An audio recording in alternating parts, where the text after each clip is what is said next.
ईशान्य हो, साक्षी स्वरूप होकर सब चीज को देखो। उसने कहा कि हाँ, क्योंकि सब लोग मेरे विरोध में पड़ गए हैं और सब लोग चाहते हैं कि मेरी नौकरी चली जाए। अब नौकरी भी एक चीज होती है मनुष्य के लिए, उसके क्षेम की एक स्थिति होती है।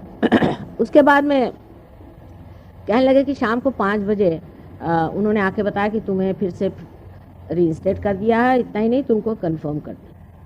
तो खुद बड़े आश्चर्य में पड़ गए, कहले पता नहीं कैसे सब लोग ने एकदम फेवर में ही बात करनी शुरू कर दी और उन्होंने उसको कर दिया। और उसने पूछा कि कितने बजे हुआ, कहले 2:15 पे ये बात तय हुई। तो जो साहब वहाँ उनके साथी थे उन्होंने भी टाइम देखा कि क्या बात है, समझ में नहीं आता, एकदम सबका मन कैसे बदल गया, सब इसी तरह से कैसे बोल रहे हैं।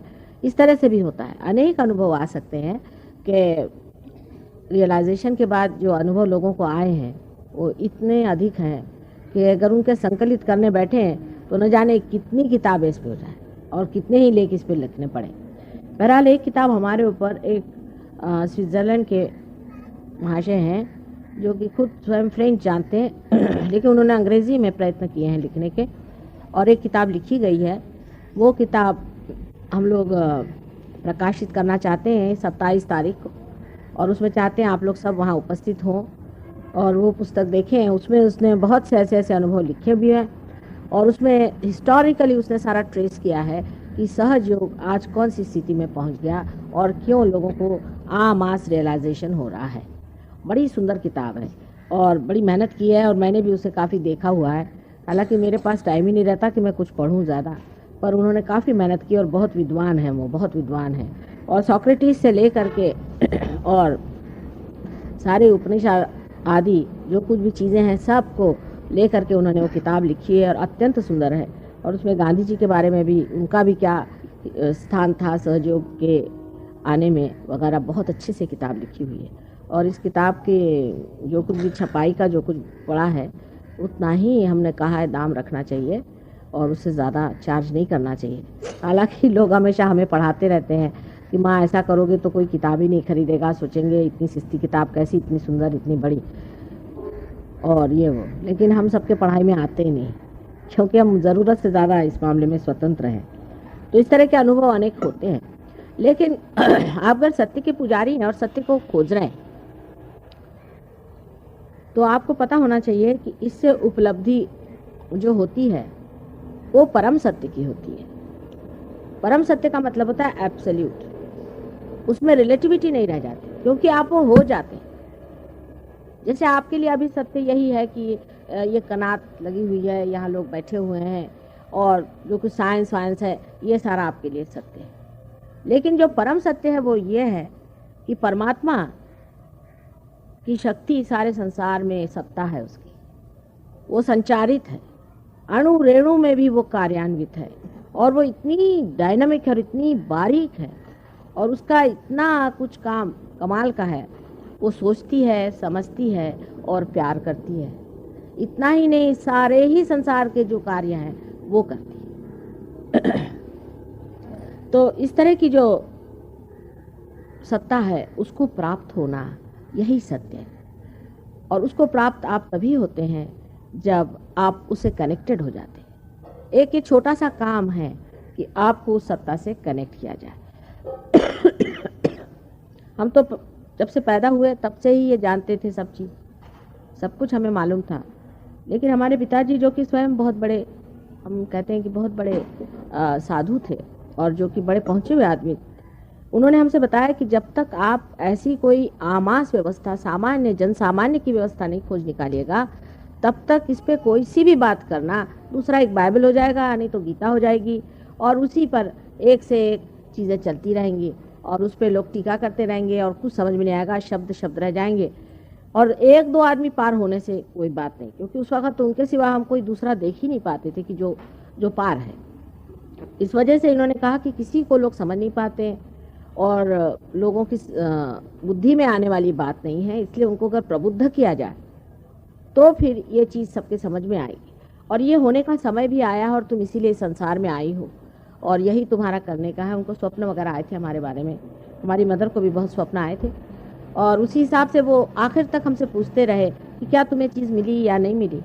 और हमारी माँ भी उनके मृत्यु से पहले यही पूछती रही कि अब मैं तुम्हारे पिता से मिलूंगी तो मुझे बता दो कि तुम्हें वो चीज़ मिली या नहीं मिली। जब मैंने उनसे कहा कि हाँ मुझे वो चीज़ मिल गई है और उसका मैंने पता लगा लिया है तो मैंने इस तरह से किया कि मैं स्वयं मनन में जा करके और हर एक मनुष्य के मुझे कुछ ऐसे जीवन में संबंध रहे कि जन समुदाय से मेरा बड़ा संबंध रहा, क्योंकि मेरे पिता भी बहुत पुराने कांग्रेसी थे और मैं भी गांधी जी के साथ रही हुई हूँ और वहाँ सब लोगों को देखने का मुझे मौका मिला।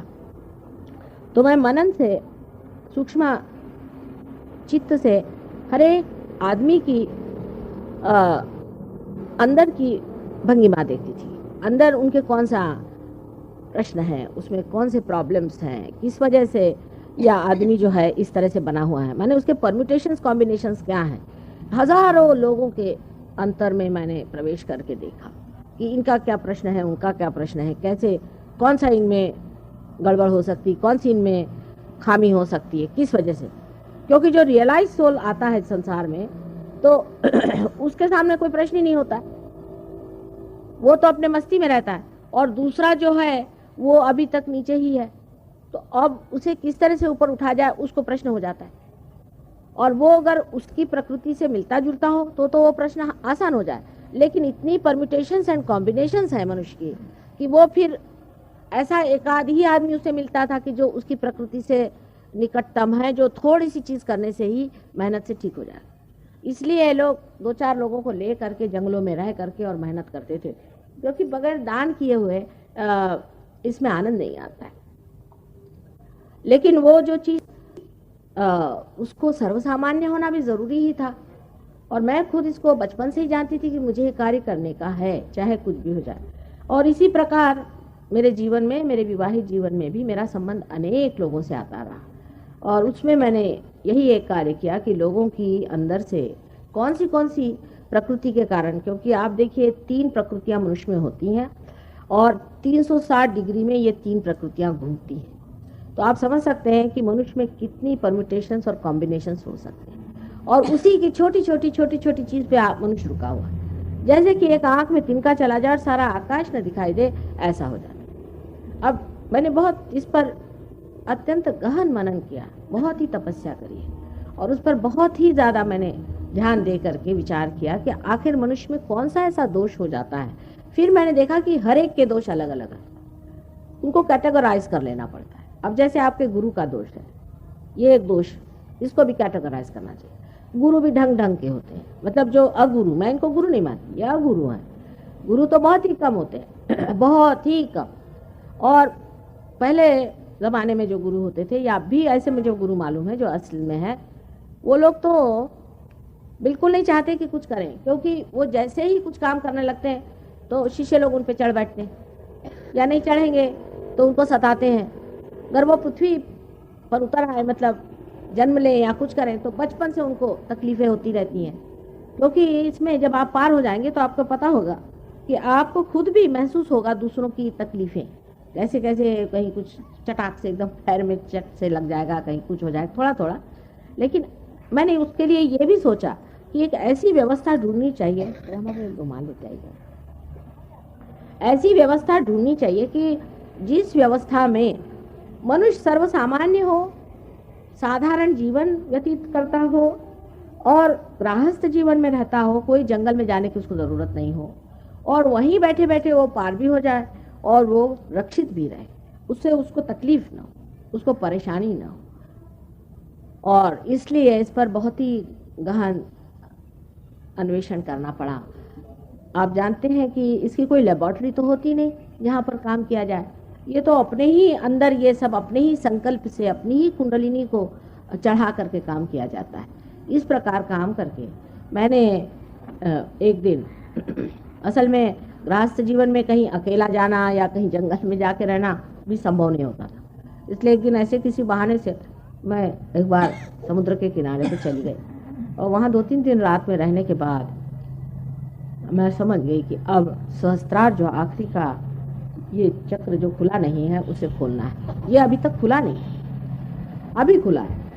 तो उस वक्त जब खोला गया, जब खोल पाए हम, तब जो है ये साध्य हुआ कि सामूहिक तरह से लोगों को हम जागरूक करते हैं। और आपको आश्चर्य होगा कि जो आज चीज़ आपको इतनी सहज मिल रही है, शुरू में हमने सिर्फ 25 शिष्य, पहले तो एक शिष्य से शुरू किया, वो बहुत बूढ़ी औरत थी, लेकिन तो भी हमने उन पर मेहनत की, वो पार नहीं हो सके।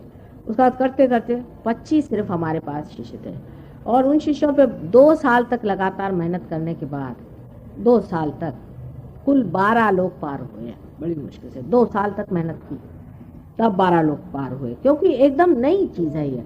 इसका मतलब है कि सर्वसाधारण आदमी जो कि अनेक गलतियां कर चुका है और जिसमें बहुत से अजीब अजीब तरह के दोष आ जाते हैं, ये सब ठीक करना, उनको ठीक से लगाना, उनको ठीक से पहुंचाना एक बड़ा उस वक्त कठिन ज्ञात होता था।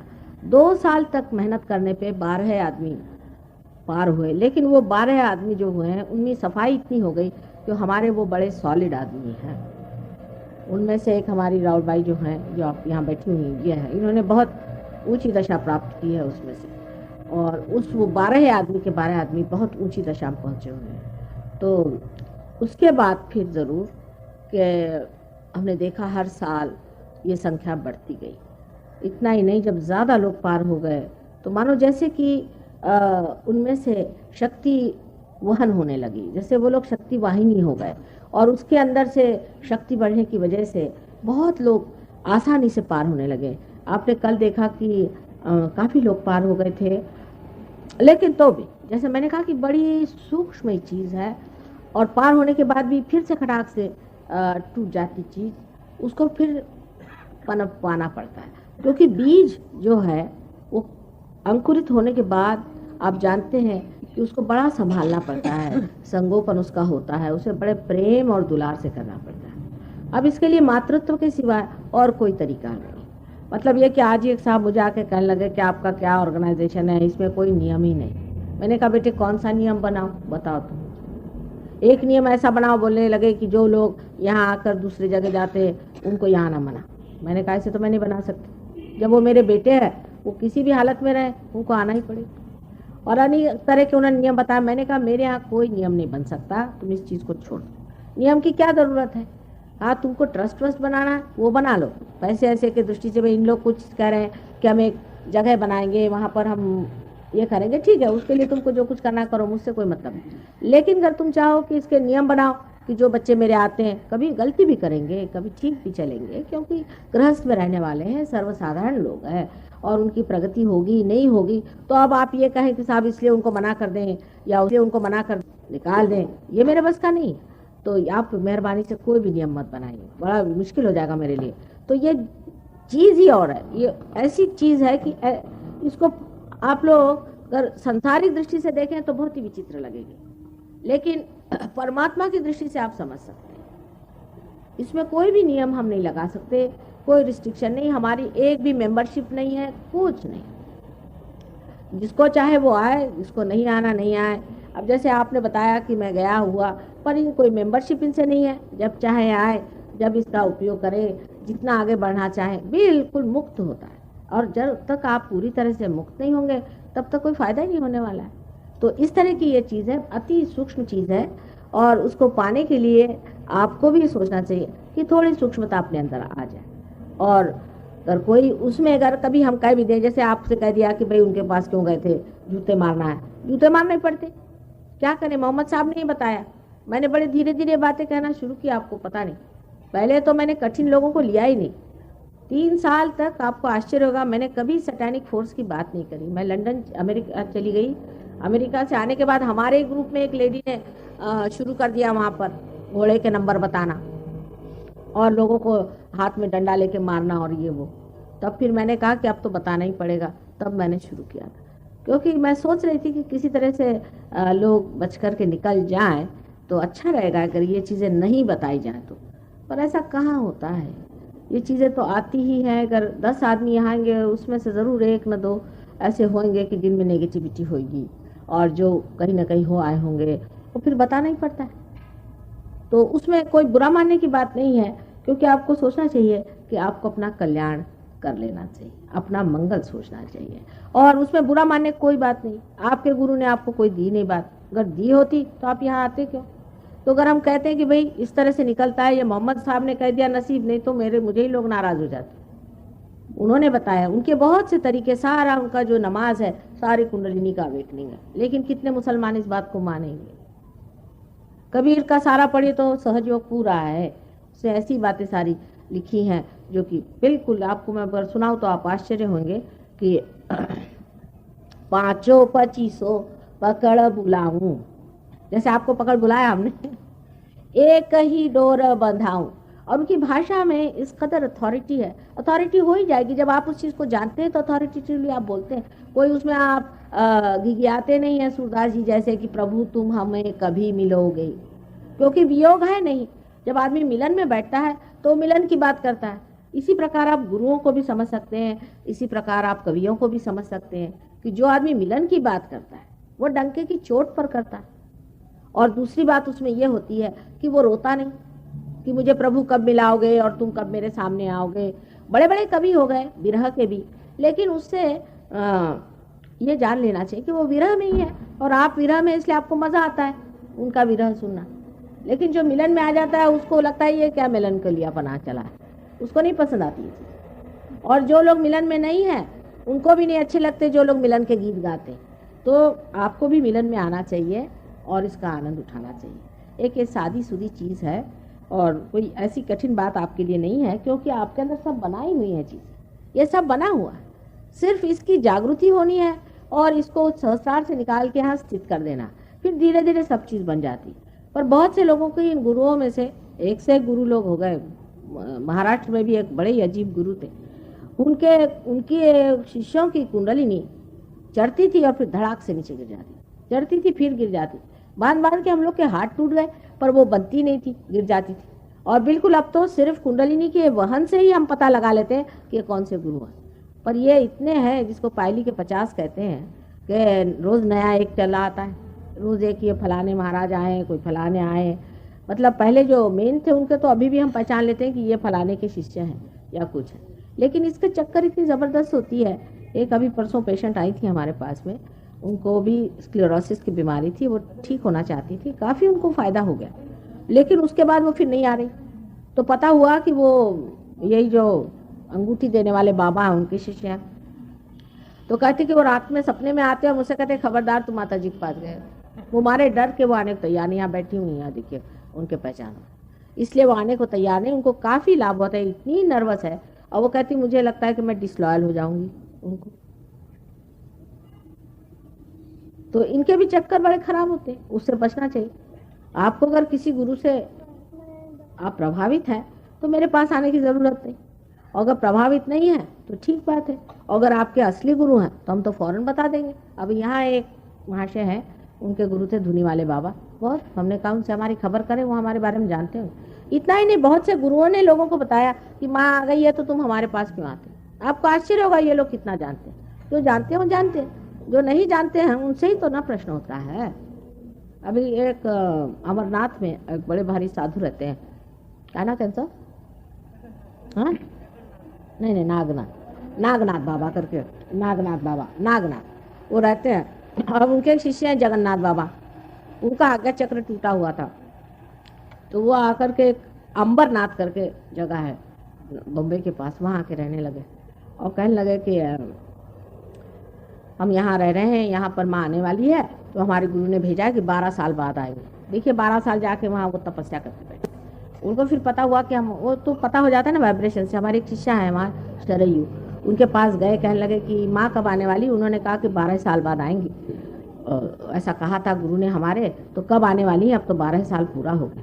तो उन्होंने कहा कि वो तो आने वाली है, उनका यहाँ प्रोग्राम होने वाला है। तो भी उनको थोड़ी शंका थी हमारे बारे में कि हम ही वो माँ है या नहीं। ऐसे लोगों की दृष्टि वगैरह बहुत अच्छी हो जाती है, खासकर आज्ञा जिनका टूट जाता है उनको बहुत कुछ दिखाई देता है। तो वो आकर के बैठे थे हॉल में, उनको स्टेज वेज पे बिठाया था। जैसे हम अंदर आए तो उनका सारा जो कुछ भी शंका थी दूर होके वो सीधे मेरे पास सीधे। तो मैंने कहा क्या हुआ भाई, आपकी शंका को क्या हुआ। कहने लगा कि सबकी कुंडलिनी एकदम जैसे बच्चे स्कूल में नहीं खड़े हो जाते, ऐसे एकदम खड़ी हो गई जैसे आप आए। तो हम समझ गए कि यही है माँ और इसे क्या। पर अब मैं गुरु की बात बताती हूँ। तो मैंने उनसे कहा कि उनका हमारे आश्रम में आए माँ, तो मैं गई वहाँ मिलने। भाई मैं तो सबके पास जाती, आपको आश्चर्य होगा, मैं सबके पास गई, ये मुक्तानंद, रजनीश वगैरह, सबको मैंने समझाने की कोशिश की कि तुम लोग क्या कर रहे हो। सारे गुरुओं से जाके मिलती हूँ, उनसे समझाती हूँ। उल्टे वो लोग फिर क्या कहते हैं कि वो हमारी शिष्या है, वो हमारे पास आई थी। इन बेवकूफ़ों को क्या कहा जाए। तो जब उनके पास मैं गई तो उन्होंने, मैंने कहा कि क्या बात है, आप क्यों परेशान हैं। तो कहने लगे कि मेरे 12 साल से मेरा आज्ञा चक्र पकड़ा है माँ, और मेरे गुरुजी ने ये कहा है कि 12 साल बाद माँ आएगी, वही ठीक करेगी, मैं तो तेरा ठीक नहीं करूँ। मैंने कहा भी बड़े दुष्ट है तुम्हारे गुरुजी, 12 साल से तुम्हारा आज्ञा चक्र खराब है, मैं तो एक क्षण में तुम्हारा ठीक कर दूँ, और एक क्षण में करूँगी भी, क्योंकि मेरे तो हृदय में पूरी समय लगा रहेगा कि उसका आज्ञा चक्र पकड़ा। अभी यही देखिए आई मेरे पास में, माँ जल्दी से मेरा आज्ञा ठीक करो, मेरा पकड़ जाएगा। तो मैंने कहा कि अच्छा क्या बात है, क्यों ऐसे। कल वो गुरुजी भी हमारे आपसे मिलने आए, तो वहाँ पहुंचे हम जहाँ पे थे, तो बड़ा मान किया उन्होंने जो भी था। लेकिन मैंने उनसे पूछा कि भाई ये क्या बात है कि आप इनके आज्ञा चक्र को नहीं ठीक कर रहे। कल मैं क्यों करूँ, मेरा किसने किया था, मैं सालों तक तड़पता रहा, तब मेरा क्यों नहीं आपने ठीक किया। मैंने ये किया वो किया, मेरी हालत खराब हो गई, मेरा आज्ञा चक्र किसने ठीक किया, मैं इसका क्यों करूँ, आप माँ हैं आप करो इनका ठीक। मैंने कहा पर कुछ तो दया करुणा होनी चाहिए। कल दया करुणा क्या करूँ, अभी तो इसको मैं मारने वाला हूँ पकड़ के। तो मैंने कहा क्यों भाई, आखिर क्या बात है। कल अभी मारा 2-4 चपेट बाहर। फिर मैंने पूछा क्या हुआ भाई, क्यों तुमको मारा। कहले माँ मुझे गंदी आदत है, मैं सिगरेट कभी कभी पी लेता हूँ, आपके आने से पहले मैं ज़रा नर्वस हो गया तो मैंने सिगरेट पी ली थी, तो इन्होंने इसलिए मुझे मारा कि आज माँ आने वाली है और तुमने आज भी सिगरेट पी। तो वो लोग भी जो हैं, गुरु भी जो हैं, वो भी बहुत ज़्यादा खोजबीन करते हैं। इतना ही नहीं, बहुत कड़क हृदय होते हैं, बड़े कड़क आदमी होते हैं। उसकी वजह यह है कि उन्होंने सारी चीज़ें बड़ी मुश्किल से पाई और बहुत आफत से पाई। ये तो हमारा स्वभाव ही है, तो हमको कोई प्रॉब्लम ही नहीं है, और हम तो माँ है ना। तो वो लोग तो लोगों से मिलते भी नहीं, कुछ नहीं करते हैं, और ऊपर से इस कदर कड़क आदमी है कि उनके एक एक किस्से आपको सुना उन गुरुओं के, तो आपको आश्चर्य होगा कि वो किस प्रकार अपने शिष्यों को अपनाते हैं, और एक आध शिष्य कहीं से पकड़ते हैं, एक आध उसको अपने पास रखते हैं और उसको फिर मेहनत करते हैं उस पर। और एक साहब को मैं जानती हूँ, उन्होंने एक सिर्फ शिष्य को तैयार किया 25 साल के, और उससे भी नाराज़ है, और उसका कारण भी ठीक ही है। लेकिन ऐसा है हाँ। तो गुरु तो मतलब बहुत ही मुश्किल चीज़ है, सदगुरु मिलना बहुत ही मुश्किल है, क्योंकि ये लोग जो पाए हुए हैं इंसान हैं, और इंसान के बूते पर इन्होंने पाया हुआ है। तो आवश्यक है कि उन लोगों के लिए जिस तरह से मेहनत की, वो चाहते कि आप भी मेहनत करें, आप भी अपनी सफाई करें। पहले हम कहते हैं कि पहले पार कराओ, एक तो ये कि अंधेरे में इसकी सफाई कराओ, धीरे धीरे एक एक चीज़ को खोजते खोजते। एक ही है कि आपको आंखें दे दे और फिर आप सफाई करो। 2 तरीके हो सकते हैं। तो हमारा तो माँ का तरीका है कि हमसे देखा ही नहीं जाता। जहाँ तक हो सके आप अपनी आंखें पालें और जल्दी से अपनी सफाई कर लें, और इस महान तत्व को आप पालें, यही चीज़ है। और तो इससे आगे कुछ है ही नहीं, इसको पाए बगैर कुछ होता नहीं। आज तक किसी ने ऐसा लिखा नहीं है कि आत्मा को पाए बगैर ही कोई चीज़ हो जाती, कहीं भी नहीं लिखा। लेकिन पता नहीं क्यों लोग ऐसा करते हैं। माने लिखने वाले भी जो पहुँचे हुए लोग हैं, उन्होंने कभी भी ऐसा नहीं लिखा। क्राइस्ट लीजिए या मोहम्मद साहब लीजिए या कोई लीजिए, सबने कहा है कि you are to be born again, वो होना ही चाहिए, उसके बगैर आप समझ नहीं सकते। क्राइस्ट ने भी कहा है कि you will be calling me Christ Christ, I will not know. Christians के लिए कहा। उन्होंने कंडोलिनी के बारे में अनेक बार कहा है कि I will appear before you like tongues of flames, fire tree कहा है, तरह तरह से इसको कहा हुआ। लेकिन ये ईसाई लोगों को क्या समझ में आएगा। इसलिए ये समझ लेना चाहिए कि अति सूक्ष्म संवेदना है। भाई साहब बहुत शरीफ आदमी रहे होंगे कि जो मिलिट्री में रहे, कोई गड़बड़ नहीं की। कुछ मिलिट्री में लोग इतना पढ़ते भी नहीं उस वक्त, बाद में इन्होंने पढ़ा होगा, वकीली जब की होगी।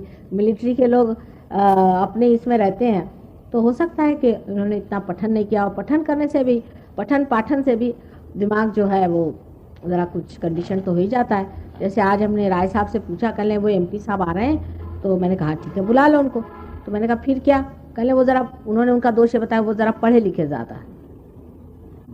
ये भी दोष हो जाता है, पढ़ लिख कर अपने कंसेप्शंस बन जाते हैं। तो क्राइस्ट ने कहा था कि you have to be like small children to enter into the kingdom of God.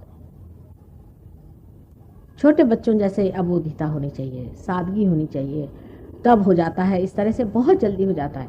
और उसके बाद आनंद भी बहुत जल्दी आने लग जाता है। किसी किसी को देर लगती है, किसी को आनंद पहले आता है, फिर इसका पूरा सत्य समझ में आता है। जैसे लेडीज हैं, उनको आनंद ज़्यादा आता है, उनको सत्य वत्य से कोई मतलब नहीं, वो अपने आनंद में बैठे रहते हैं। उनको कोई मतलब नहीं है कि इसको जाने कुंडलिनी कहाँ है, चक्र कहाँ है, फलाना कहाँ है। ये छोटे बच्चे भी हैं, ये अपने आनंद में आके सो जाते हैं, इनको भी जानने की कोई जरूरत नहीं। पर सब्जेक्टिव नॉलेज होने की वजह से आप जान ही जाते, चाहे आप उसको बुद्धि से जाने या न जाने, आप जान ही जाते। वो किस प्रकार, वो आज मैं आपको बताऊँ।